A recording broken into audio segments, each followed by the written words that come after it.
الحمد لله رب العالمين، والصلاة والسلام على أشرف الأنبياء والمرسلين خاتم النبيين محمد وعلى آله وصحبه أجمعين، ومن تبعهم بإحسان ودعا بدعوتهم إلى يوم الدين. أما بعد، فأعوذ بالله من الشيطان الرجيم. بسم الله الرحمن الرحيم.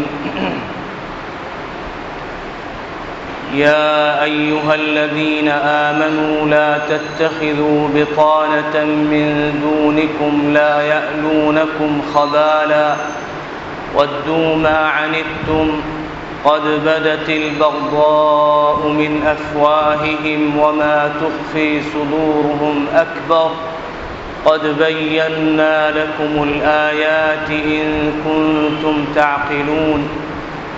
ها أنتم أولئك تحبونهم ولا يحبونكم وتؤمنون بالكتاب كله وإذا لقوكم قالوا آمنا وإذا خلوا عضوا عليكم الأنامل من الغيظ قل موتوا بغيظكم إن الله عليم بذات الصدور.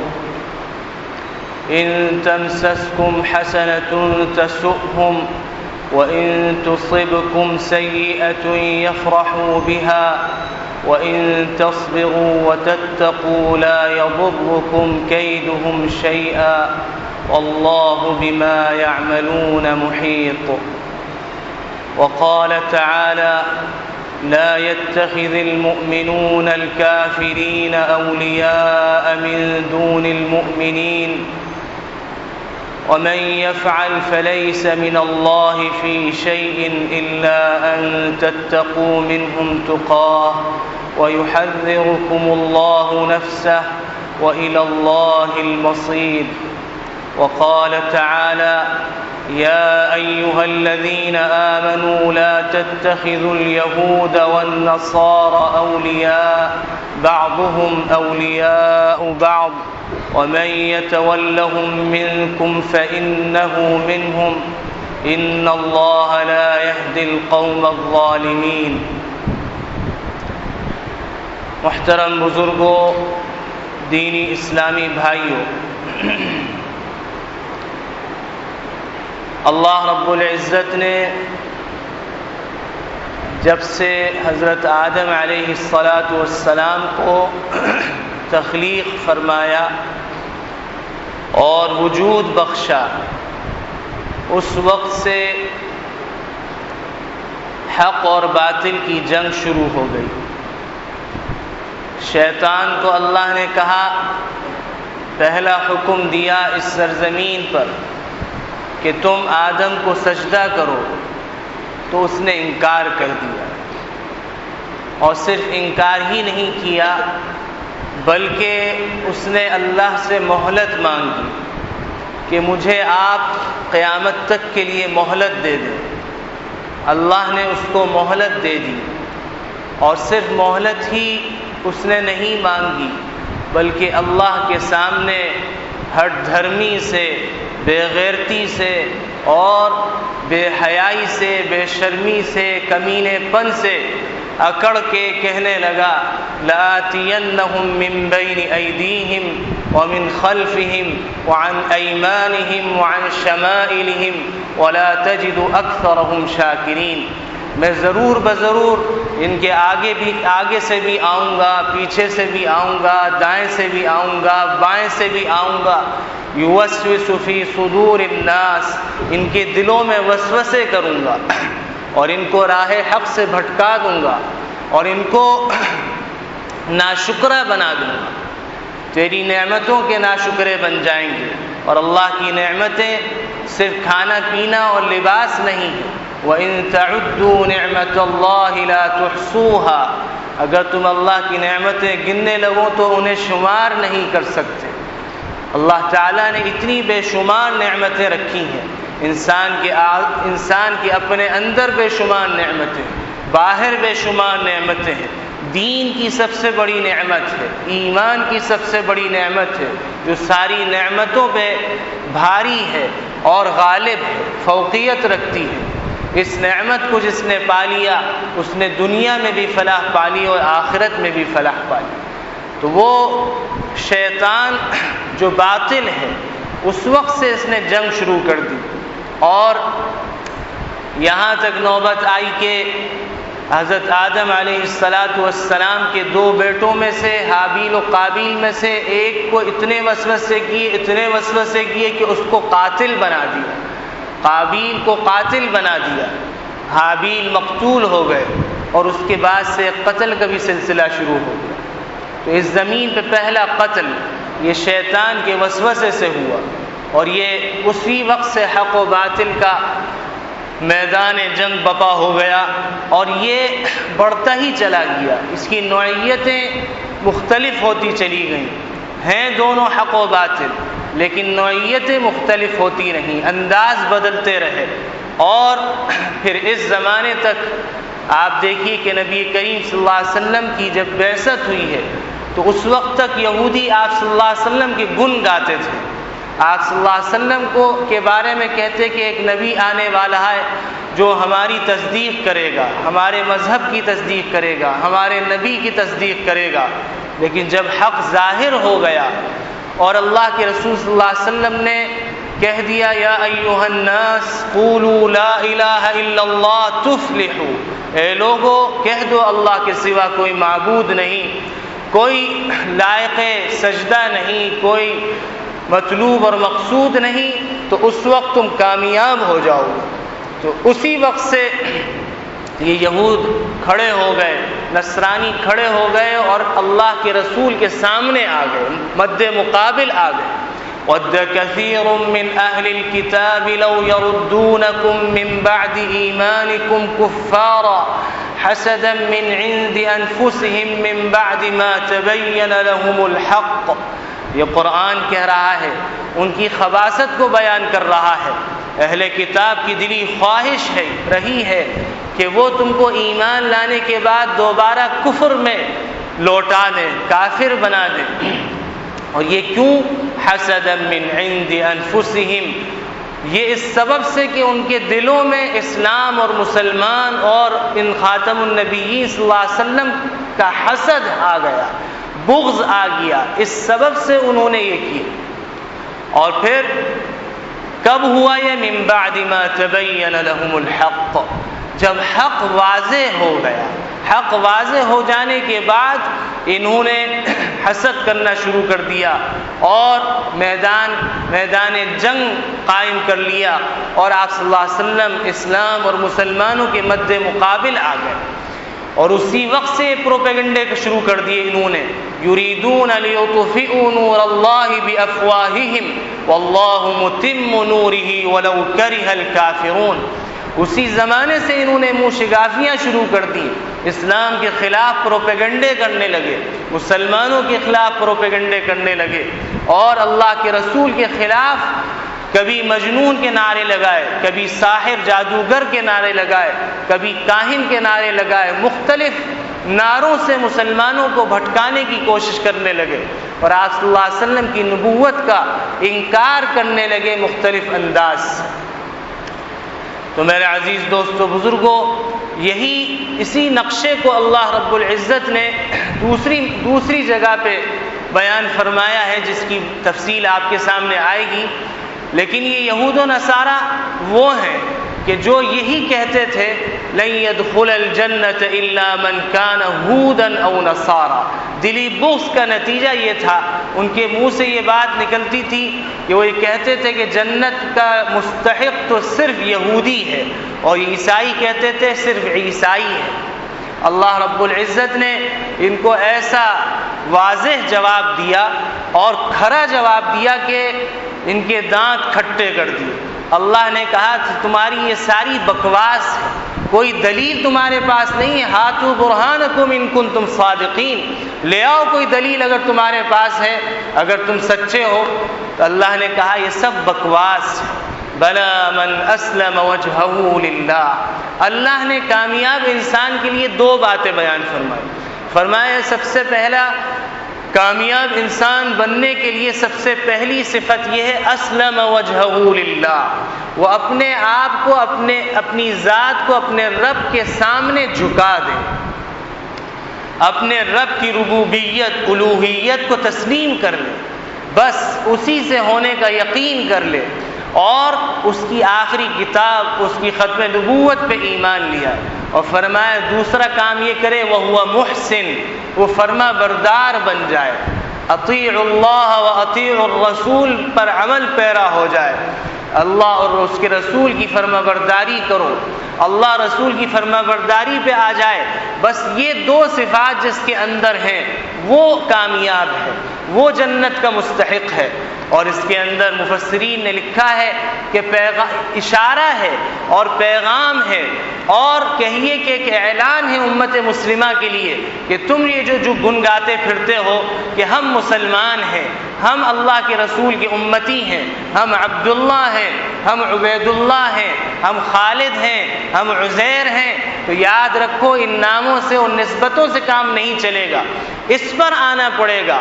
بلا من اسلم وجہہ للہ، پہلا کام یہ کرنا ہوگا کہ اپنے آپ کو اللہ کے آگے جھکا دینا ہوگا، اور دوسرا کام وہو محسن، اللہ اس کے رسول کی فرما برداری کرنی ہو، تب تمہیں یہ جنت ملے گی مسلمانوں۔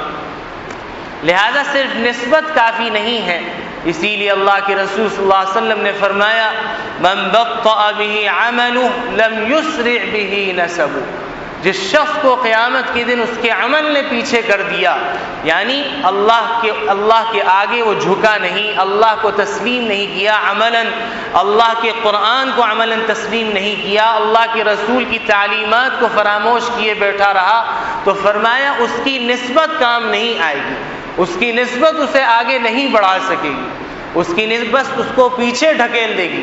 یہ نسبت اس وقت کام آئے گی کہ جب انسان میں دو صفات ہوں، اسلم وجہہ للہ، کہ اپنے آپ کو اللہ کے آگے جھکا دے، وہو محسن، اور فرما بردار بن جائے، اللہ اس کے رسول کی تعلیمات اور احکامات کے آگے اپنے آپ کو جھکا دے۔ اسی طرح کہتے تھے قولو یا یہود و نصارہ کہتے کونو ہودن او نصارا تہتدو، ان کا دعویٰ یہ تھا کہ تم یہودی بن جاؤ، اور یہ دعویٰ نصرانیوں تک کا تھا کہ تم نصرانی عیسائی بن جاؤ تو تم ہدایت یافتہ ہو۔ اللہ تعالیٰ نے اسی کلام مجید میں انہی آیات سے آگے فرمایا، اور معیار کس کے ایمان کو بنایا؟ صحابہ کرام کی۔ فرمایا فَإِنْ آمَنُوا بِمِثْلِ مَا آمَنْتُمْ بِهِ فَقَدِ اهْتَدَوْا، یہ سب بکواس کرتے ہیں یہود و نصارہ کہ تم یہودی بن جاؤ تو ہدایت پا جاؤ گے، ہدایت یافتہ کہلاؤ گے، تم نصرانی بن جاؤ تو ہدایت یافتہ کہلاؤ گے اور راہ حق پالو گے، یہ سب بکواس ہے۔ فرمائے کہ یہ لوگ اگر اس طرح ایمان لائیں جس طریقے سے صحابہ کو خطاب کر کے کہا تم ایمان لائے ہو اپنے نبی پر، خاتم النبیین صلی اللہ علیہ وسلم کی ختم نبوت اور رسالت پہ، اس طرح ایمان لے کر آئیں فقد اہتدوا، تب یہ ہدایت یافتہ ہوں گے، اس کے علاوہ یہ ہدایت یافتہ نہیں، یہ صرف ان کا نعرہ ہے۔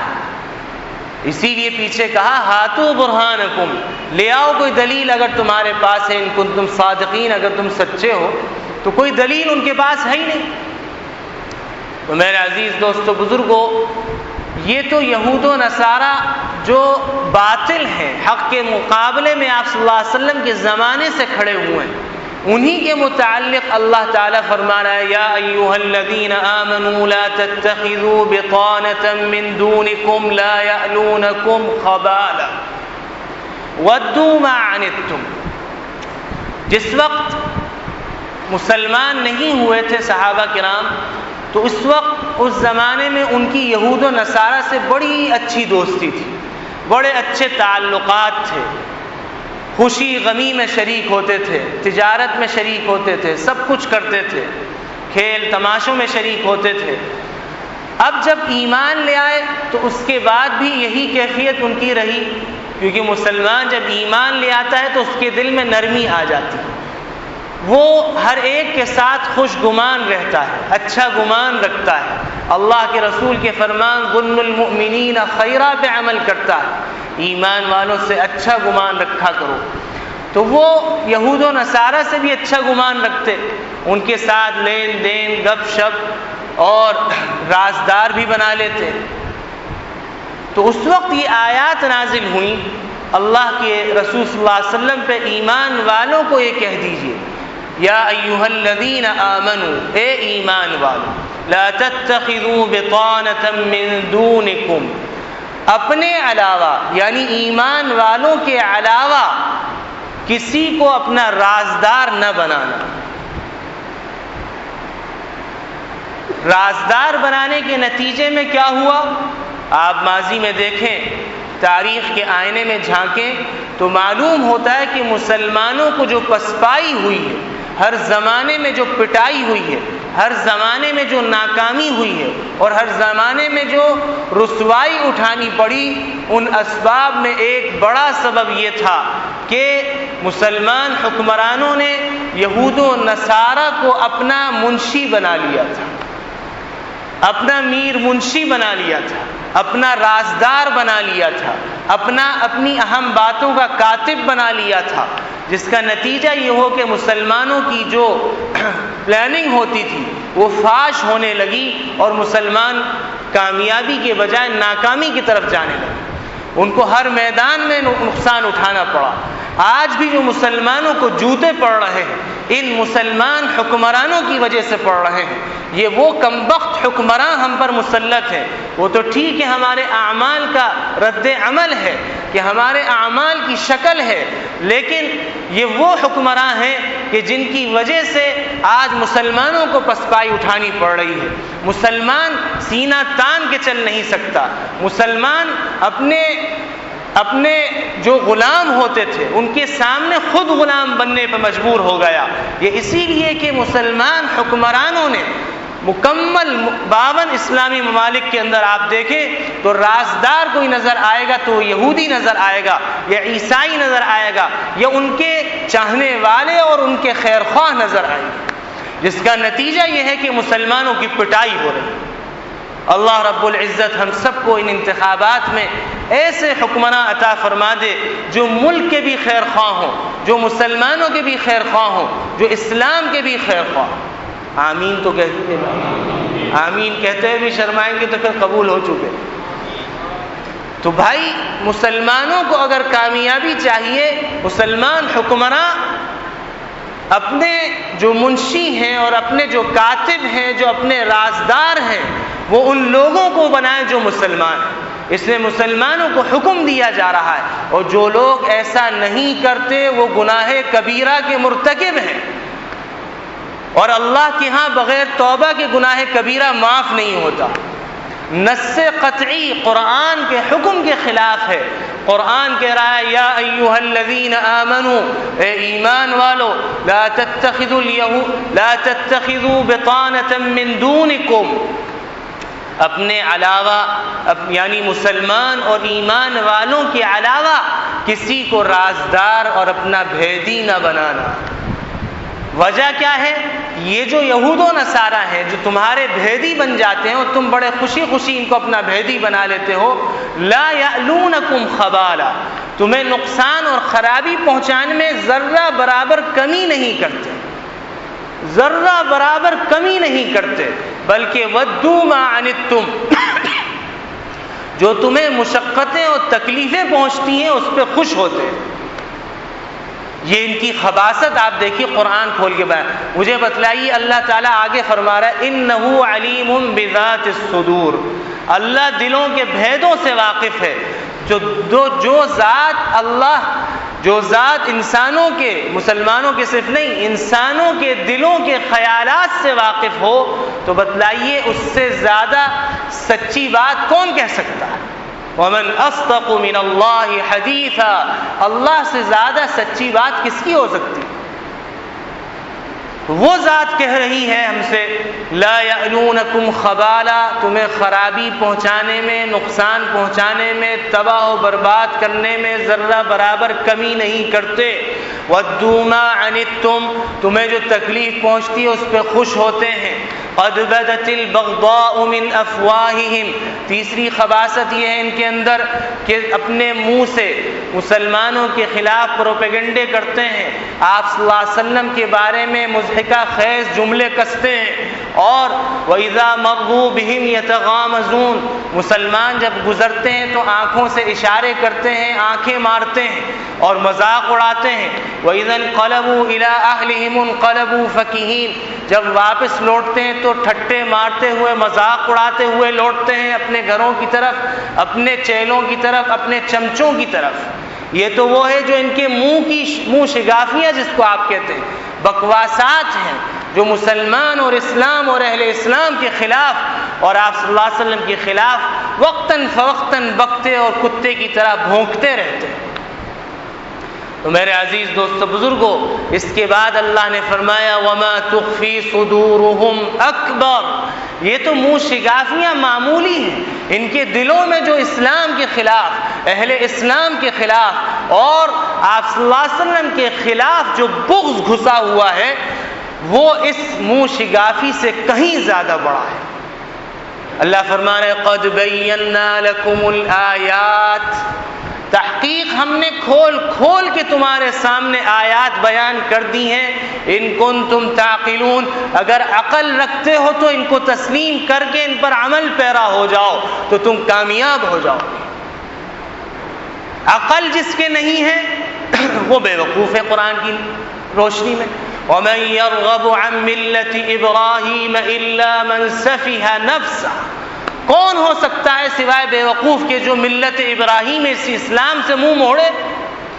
قرآن کہہ رہا ہے معلوم ہوا ملت اسلامی سے، قرآن سے، اللہ کے رسول کی تعلیمات سے منہ موڑنے والا سب سے بڑا بے وقوف، پڑھلے درجے کا جاہل، چاہے دنیاوی کتنی بھی اس کی تعلیم ہو، کتنا بڑا وہ سائنٹسٹ ہو، پروفیسر ہو، انجینئر ہو، ڈاکٹر ہو، لیکن قرآن کی نص کے خلاف اگر کر رہا ہے، قرآنی احکامات کے خلاف اگر کر رہا ہے تو قرآن کی روح سے وہ بڑا بے وقوف ہے. تو آپ بے وقوف بننے کے لیے تیار ہیں؟ تو ان بے وقوفوں کی جماعت سے نکلنے کے لیے ہمیں ان لوگوں کو ووٹ دینا ہے. اب آپ کہیں گے سیاسی بات ہے، سیاسی بات نہیں ہے، ووٹ دینا یہ شہادت ہے، گواہی ہے کسی کے حق میں.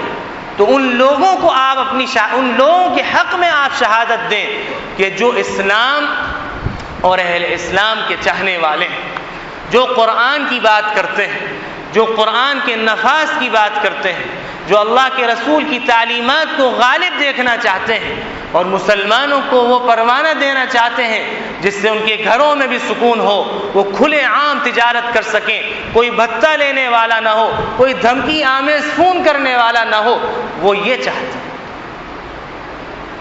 لیکن ہم ان لوگوں کو چاہتے ہیں کہ جو ہمیں نہیں چاہتے. اللہ کہہ رہا ہے ہا انتم اولائی تحبونہم یہ وہ یہود و نصارہ ہیں کہ جن سے تم محبت کرتے ہو، جن کی ایکٹنگ کر کے بڑے خوش ہوتے ہو، جن کے ڈریس کو پہن کے بڑے فخر سے گھومتے ہو، جن کے فیشن کو اپنا کے تم خوش ہوتے ہو، جن کے ہیئر اسٹائل کو اپنا کے خوش ہوتے ہو، جن کی ہیئر کٹنگ کو اپنا کے خوش ہوتے ہو، جن کے کلچر کو اپنا کے تم خوش ہوتے ہو، ان سے تم ہر اعتبار سے عملی محبت کا مظاہرہ کرتے ہو.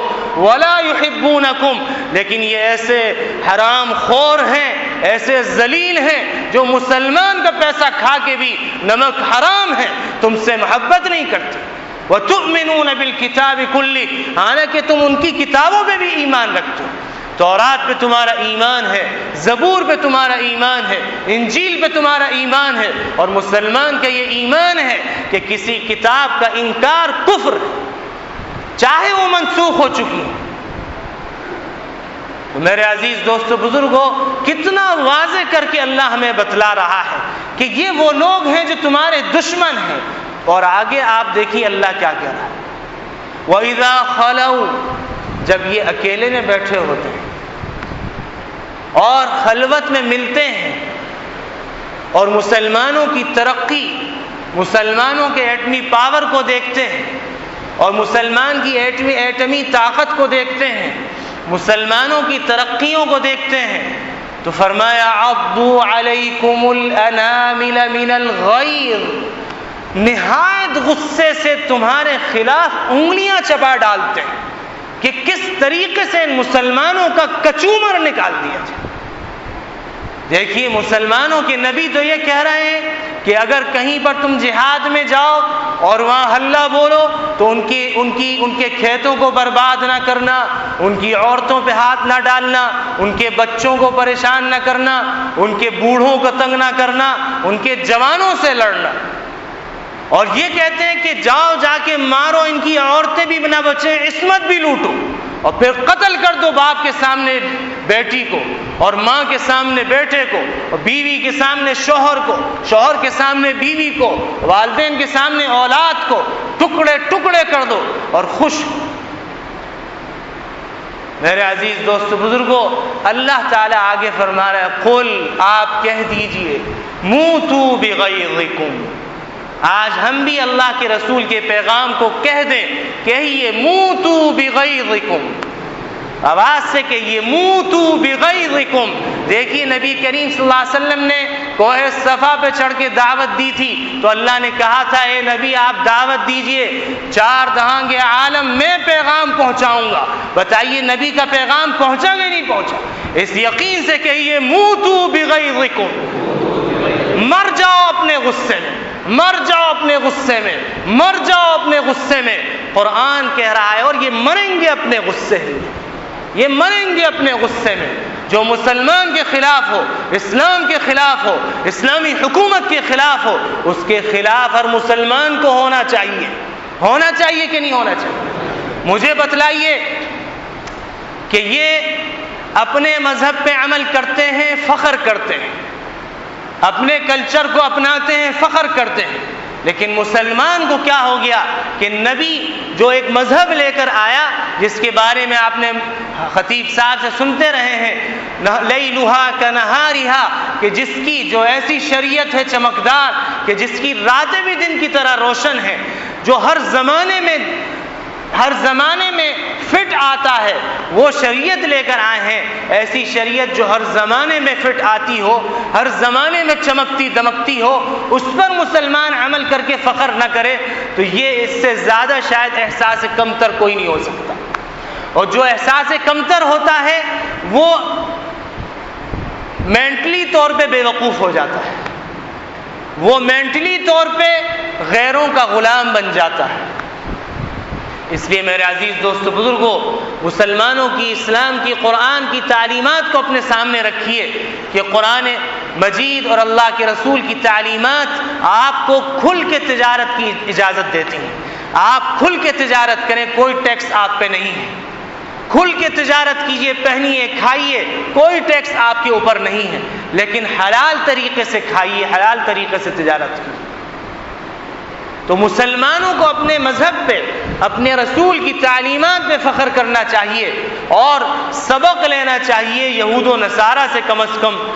کہ یہود و نصارہ نے ہماری تعلیمات کو اپنا کے ترقی کی ہے، ان کے پاس کوئی تعلیمات نہیں ہے، کھوکھلے ہیں وہ، کھوکھلے، معانہ سے سنتے رہیں آپ، کھوکھلے ہیں، ان کے پاس کوئی تعلیمات نہیں ہے۔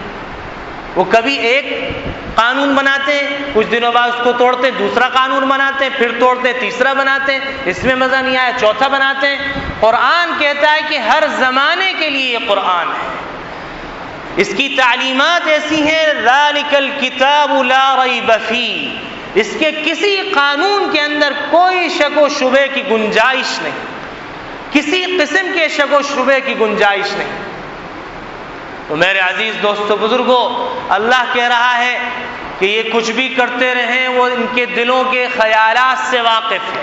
یہ تو ان کی 4 خباثتیں جن کو قرآن نے بیان کیا، آگے 5ویں خباثت ان کی سنیے۔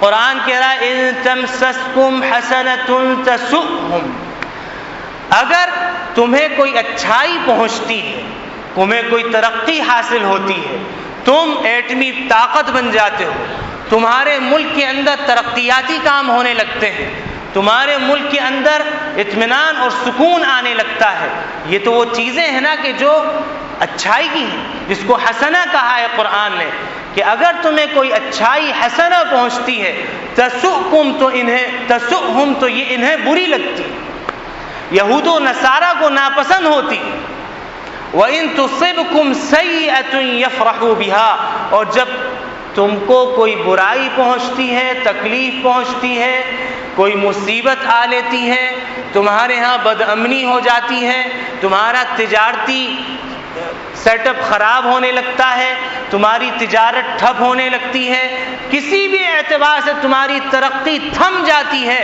یفرحوا بها، یہ ٹھٹے مارتے ہیں، خوشی مناتے ہیں اور دعوتیں اڑاتے ہیں، کثرت سے شراب پیتے ہیں، کثرت سے خوشی میں زنا کرتے ہیں اور کہتے ہیں کہ دیکھو آج مسلمانوں کو جو ہم نے مصیبت میں ڈالا ہے، اس میں جو مزہ آ رہا ہے وہ کسی اور چیز میں مزہ نہیں۔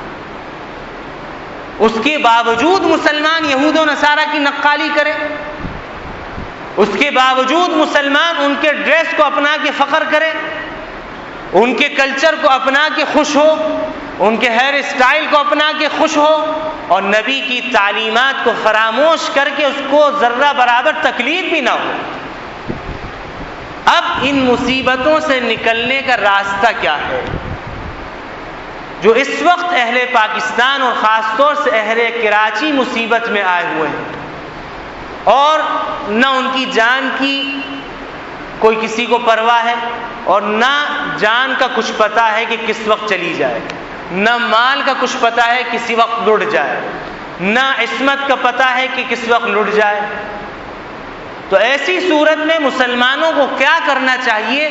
وہی پیغام جو اللہ تعالیٰ نے اوس و خزرج کے مسلمانوں کو دیا تھا اپنے نبی کی زبانی، وہی پیغام آج چمکتا دمکتا اہل کراچی کو دیا جا رہا ہے اور منبر رسول سے دیا جا رہا ہے اور قرآن کا پیغام دیا جا رہا ہے۔ اس پیغام کے اندر ذرہ برابر شک کیے بغیر اگر آپ نے اپنا لیا تو یاد رکھیے کہ دنیا بھی آپ کی کامیاب اور آخرت بھی آپ کی کامیاب۔ چنانچہ ان تمام خباثتوں کو ذکر کرنے کے بعد اللہ تعالیٰ فرما رہا ہے وَإِن تَصْبِرُوا وَتَتَّقُوا لَا يَضُرُّكُمْ كَيْدُهُمْ شَيْئًا۔ اللہ تعالیٰ نے مسلمانوں کی کامیابیوں کا راز دو چیزوں میں رکھا ہے، دو چیزوں میں مضمر ہے، نمبر ایک صبر، نمبر دو تقوی۔ اب صبر کا مفہوم سمجھنا چاہیے جو بہت کشادہ ہے اور ہم نے اس عظیم اور کشادہ مفہوم کو اتنی سی پوٹلی کے اندر بند کر کے دھاگا لگا دیا، بلکہ کس دیا اور سمجھنے صبر اسی کو کہتے ہیں۔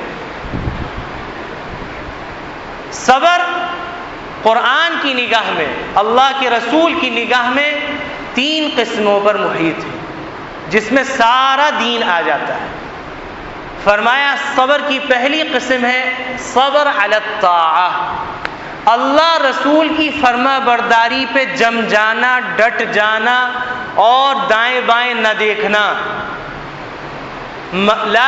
لا تخافون فی اللہ لومۃ لائم، آپ کو خوف نہیں کرنا ہے اللہ کے معاملے میں، اللہ کی شریعت کے معاملے میں، اللہ کے رسول کی تعلیمات کے معاملے میں کسی ملامت کرنے والے کی ملامت کا، اور اس کی پرواہ بھی نہیں کرنی۔ یہ ہے صبر علی الطاعہ۔ نمبر دو ہے صبر علی المصیبہ، کوئی مصیبت پہنچتی ہے اس پر صبر و استقامت کا مظاہرہ کرنا، اور وہ کس طرح کرنا؟ مثال کے طور پر کسی علاقے کے اندر کوئی مقتول پایا گیا، کسی کو قتل کر دیا گیا، تو اب کیا کریں وہ علاقے والے؟ ہاتھ پہ ہاتھ دھر کر بیٹھ جائیں اور خاموش ہو جائیں کہ اگر ہم نے آواز اٹھائی تو کہیں ہماری جان کے لالے نہ پڑ جائیں؟ یہ صبر ہے؟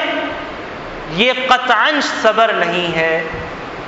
اس صبر کی تعریف یہ کی گئی ہے جو مصیبت پہنچے، مصیبتوں کی نوعیتیں مختلف ہیں۔ ایک مصیبت یہ کہ کسی علاقے میں مقتول پایا گیا، قاتل کا پتہ نہیں ہے، تو صبر یہ ہے کہ حکومت وقت، عدالت وقت، قاضی وقت اس علاقے کے 50 افراد سے دیت لے۔ یہ ہے صبر۔ یہ کیوں دیت لی جاتی ہے؟ اس لیے کہ کوئی بھی اجنبی بھی اگر آپ کے علاقے میں آئے تو اس کی جان کی حفاظت آئندہ رہے۔ مال نکل رہا ہے، ایسا نہ ہو پھر کوئی قتل کر دیا جائے، پھر مال نکل جائے گا۔ اسی طریقے سے قاتل کا پتہ چل گیا، اب اس قاتل کو قتل کے بدلے میں قتل کرنا، یہ صبر ہے۔ یہ نہیں ہے کہ قاتل دندناتا پھر رہا ہے، گھوم رہا ہے اور عیاشی کر رہا ہے، مخصوص علاقوں میں خوش گپیاں لگا رہا ہے اور ہم بیٹھے ہوئے چپ کے۔ مسلمان بے غیرت کی بے غیرتی کی چادر اوڑھ کے بیٹھے ہوئے ہیں، یہ صبر نہیں ہے۔ یاد رکھیے قرآن کی نگاہ میں قرآن اس صبر کو کیا کہہ رہا ہے؟ یا ایھا الذین آمنوا کتب علیکم القصاص فی القتلی، اے ایمان والو تم پر مقتولین کے حق میں بارے میں قصاص بدلے کو فرض کیا گیا ہے۔ وَلَكُمْ فِي الْقِصَاصِ حَيَاةٌ يَا أُولِي الْأَلْبَابِ، عقل اگر تمہارے اندر ہے تو اے عقل مندو، ورنہ بے وقوف ہو۔ تمہارے لیے قصاص میں بدلے میں زندگی ہے، قتل کے بدلے میں قتل سر عام۔ سعودی عرب کے اندر یہ ہوتا ہے، کسی کو جرأت نہیں ہے کہ قتل کرے۔ افغانستان میں حکومت طالبان جو اسلامی شریعت نافذ کر چکی تھی اور جس کے خلاف پروپیگنڈے کیے جاتے رہے، تو میرے عزیز دوستو بزرگوں، وہاں بھی سر عام یہ کیا جاتا رہا، سارے قتل تھم گئے۔ ہر مسلمان کی اور عام، چاہے وہ کافر ہو، کسی بھی نوعیت کا کافر ہو، کسی بھی قسم کا کافر ہو، اس کی جان کی حفاظت ہوگی، امن میں آ گئی۔ تو امن ہے، یہ بدلہ لیا جائے یہ صبر ہے۔ ہاتھ پہ ہاتھ دھر کے بیٹھ جائے یہ صبر نہیں۔ الزانیۃ والزانی فاجلدوا کل واحد منہما 100 جلدہ، یہ صبر ہے۔ صبر کی دوسری قسم کہ کوئی مصیبت آئی، اللہ نہ کرے بہن کی عزت لٹ گئی، بیٹی کی عزت لٹ گئی، بیوی کی عزت لٹ گئی اور ساس کی عزت لٹ گئی، ماں کی عزت لٹ گئی، تو اب دیکھا جائے کہ کس کا ہاتھ ہے اور سر عام اس کو 100 کوڑے لگا جائیں اگر غیر شادی شدہ ہے۔ والشیخ والشیخۃ اذا زنیا فارجموہما نکالا من اللہ۔ آپ جانتے ہیں کچھ آیات وہ ہیں کہ جن کی تلاوت تو منسوخ ہوئی ہے لیکن حکم منسوخ نہیں ہوا۔ شادی شدہ مرد و عورت ہیں تو ان کو سر عام سنگباری کر کے ان کو قتل کر دیا جائے۔ یہ صبر ہے کہ مصیبت آئی بہن پر، اللہ نہ کرے ماں پر، بیٹی پر یا مسلمان بہن پر، اب اس زانی کو پکڑ کے سر عام کوڑے لگائے جائیں اگر غیر شادی شدہ ہے، سارے زنا رک جائیں گے۔ سارے اڈے جو حکومت کی سرپرستی میں چل رہے ہیں، تھانوں کی سرپرستی میں چل رہے ہیں، ان بے غیرتی کے اڈوں کو حکومت سرپرستی دے رہی ہے، وہ سارے بند ہو جائیں گے۔ یہ چاہتے نہیں ہیں، اس لیے کہ حرام پیٹ کو اور منہ کو لگا ہوا ہے۔ یاد رکھیے کہ آج اگر توبہ کر لی تو کل خیر، نہیں کی تو سر عام جوتے اور رسوائی کے ہار پہننے پڑیں گے۔ اس سے پہلے اللہ کے رسول کو مان لیجیے، اللہ تعالیٰ کو مان لیجیے، اللہ کے کلام کو مان لیجیے۔ وہی پیغام آپ کی طرف، ہم سب کی طرف، اہل حکومت کے ہر شعبے کی طرف متوجہ ہوتا ہے کہ دیکھو یہ صرف زبانی کلامی مسلمان ہونا کافی نہیں ہے، عملی مسلمان بن جاؤ۔ اور عملی مسلمان یہی ہے کہ ہم صبر علی الطاعہ کا مظاہرہ کریں، کہ قرآن و حدیث پہ جم جائیں، ڈٹ جائیں، ملامت کرنے والے کی ملامت کی پرواہ نہ کریں۔ اور صبر علی المصیبہ، کوئی مصیبت آئے تو قرآن میں اس کی حد کو تلاش کریں، اس کے قانون کو تلاش کریں کہ اس مصیبت کا حل کیا بتلاتا ہے قرآن۔ یہ ہے صبر۔ اور ایک ہے صبر عن المعصیہ۔ صبر کی تیسری قسم ہے جتنے گناہ ہیں ان سے رک جائے، چھوٹے بڑے گناہوں کو چھوڑ دے، ان سے باز آ جائے، تب یہ ہوگا۔ قرآن کہتا ہے کہ 2 نسخے ہیں مسلمانوں کی کامیابیوں کے، دنیا میں بھی آخرت میں بھی۔ وَإِن تَصْبِرُوا، اگر تم صبر کرتے رہو گے اور صبر کی اسی تشریح پہ عمل کرو گے جو قرآن بیان کر رہا ہے، اپنی طرف سے صبر کی تشریح نہیں چلے گی کہ ایک تھپڑ مارا تو دوسرا بھی مار دو، ایک عالم قتل ہوا، ہم کچھ کہنے والے نہیں، صبر سے بیٹھے رہو، نہ ہم عدالت میں جائیں گے نہ کچھ ہوگا اور آ کے مار جاؤ۔ یہ صبر نہیں ہے، یاد رکھیے۔ صبر کی غلط تشریح سے بچنا ہوگا، صحیح تشریح پہ آنا ہوگا۔ جائیے دارالافتاء میں جا کے اس صبر کی تشریح کو پوچھ لیجئے، اگر یہ غلط ہے تو ممبر سے اعلان کیا جائے گا کہ یہ صبر کی تشریح غلط کی تھی، معذرت چاہتا ہوں۔ دوسرے نمبر پہ جو نسخہ ہے مسلمانوں کی کامیابیوں کا، وَتَتَّقُوا، اللہ کا لحاظ، اللہ کا تقوی، اللہ کا لحاظ، اللہ کا تقوی۔ ہر موقع پہ، خوشی میں، غمی میں، فراخی میں، تنگی میں، ہر حال میں یہ دیکھنا کہ اللہ اور اس کے رسول کی تعلیمات کیا ہیں، یہی تقوی ہے۔ اور کم سے کم تقوی کیا ہے؟ جن چیزوں کو اللہ نے ہم پر فرض و واجب کیا ہے اس کو اختیار کیا جائے، جن چیزوں سے روکا ہے ان سے باز آ جایا جائے۔ اور اللہ نے فرمایا کہ دیکھو جب تم یہ سب کچھ کرو گے تو باقی کام ہمارا ہے۔ واللہ بما یعملون محیط، یہ کتنی تمہارے خلاف پلاننگ کر لیں، کتنے ہی تمہارے خلاف سازشیں کر لیں، ہم ان کا احاطہ کیے ہوئے ہیں۔